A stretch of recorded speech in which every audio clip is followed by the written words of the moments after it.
اللہ ہر مسلمان کو بیماریوں سے محفوظ رکھے، اور جو بیمار ہو چکے ہیں اللہ تعالیٰ ان کو شفائے کاملہ عطا فرمائے۔ میں سمجھانے کے لیے ایک بات کہنے لگا ہوں۔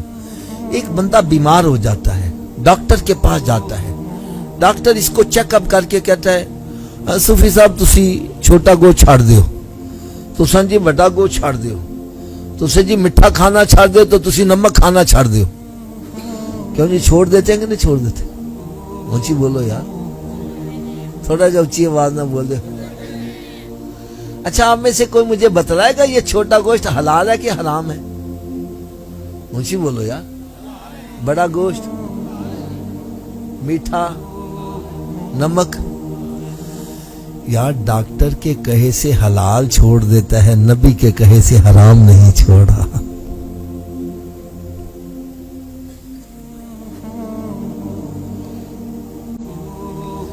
ڈاکٹر کے کہے سے اپنی من پسند چیز مٹھائی چھوڑ رہا ہے، اور نبی کے کہے سے شراب نہیں چھوڑا، جوا نہیں چھوڑا، پاؤڈر پینا نہیں چھوڑا، حرام کھانا نہیں چھوڑا، سود کھانا نہیں چھوڑا۔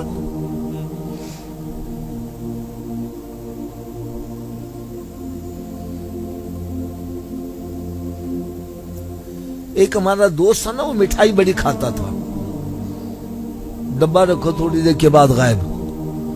ایک مرتبہ اس نے مٹھائی کھانا چھوڑ، میں کہا یار انہیں کھاندا ہوئے؟ کہنا جی یہ حافظ صاحب ڈاکٹر نے منع کر دیا ہے۔ کسی نے منع کر دیا ہے؟ میں کہا چھوڑ ڈاکٹر کو، کھایا کر تم۔ مجھے کہنا نہیں حافظ صاحب، ڈاکٹر میرا خیر خواہ ہے۔ کیا ہے؟ میں نے کہا میرے آقا سے بڑا خیر خواہ کوئی ہو سکتا ہے؟ ارے ڈاکٹر کی خیر خواہی تو اتنی دیر تک ہوتی ہے جتنی دیر فیس دیتے رہو، فیس کے پیسے نہیں اندر جانے دیتے،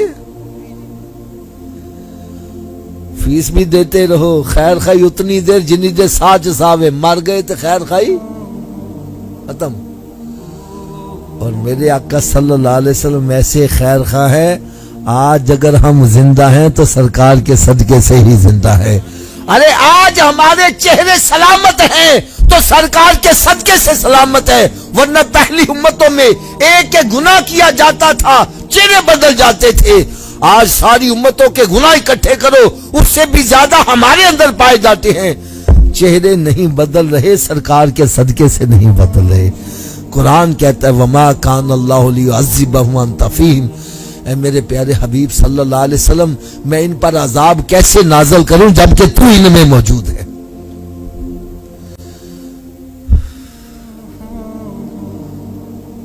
اور پھر جتنا بھی بڑا آپ کا کوئی خیر خواہ ہے، اندھیری قبر میں دفن کر کے واپس آ جائیں گے، کوئی خیر خواہ قبر میں جائے گا؟ اب بولو تو صحیح۔ اور میرے آقا صلی اللہ علیہ وسلم ایسے خیر خواہ ہیں قبر میں بھی تشریف لائیں گے، اور ایسے خیر خواہ ہیں قیامت کے روز جب ماں کلوتے کو چھوڑ کے بھاگ رہی ہوگی سرکار وہاں بھی خیر خواہ فرمائیں گے۔ اب بتلاؤ ایسے خیر خواہ کا کہاں ماننا چاہیے کہ نہیں ماننا چاہیے؟ آواز کم ہو گئی ہے یار۔ تو میرے آقا صلی اللہ علیہ وسلم نے ارشاد فرمایا قیامت کے روز مسلمان سے سب سے پہلا سوال نماز کا ہوگا۔ کون سا ہوگا؟ تو کیا ہمارا پہلا سوال درست ہے؟ چلو میں گیس لگواؤں، آپ بے شک تیاری نہ، آپ کہو کہ حافظ صاحب نے تکا لگایا پتہ نہیں آتا بھی ہے کہ نہیں آتا، لیکن میرے آقا کا فرمان غلط ہے۔ جب سرکار صلی اللہ علیہ وسلم نے فرما دیا پہلا سوال ہی نماز کا ہوگا، اور جو پڑھے لکھے افراد بیٹھے ہیں میری بات سمجھ رہے ہیں، امتحان گاہ میں بیٹھے ہو پہلا سوال صحیح ہو جائے، اگلے مشکل بھی ہوں تو آسان ہو جاتے ہیں، اور اگر پہلے میں پھنس جائے اگلے آتے بھی ہوں تو بھول جاتا ہے۔ تو بھائی سرکار صلی اللہ علیہ وسلم نے فرمایا پہلا سوال ہی نماز کا ہوگا، پھر کیا خیال ہے ہمیں نمازی بننا چاہیے کہ نہیں بننا چاہیے؟ آواز کم ہو گئی ہے۔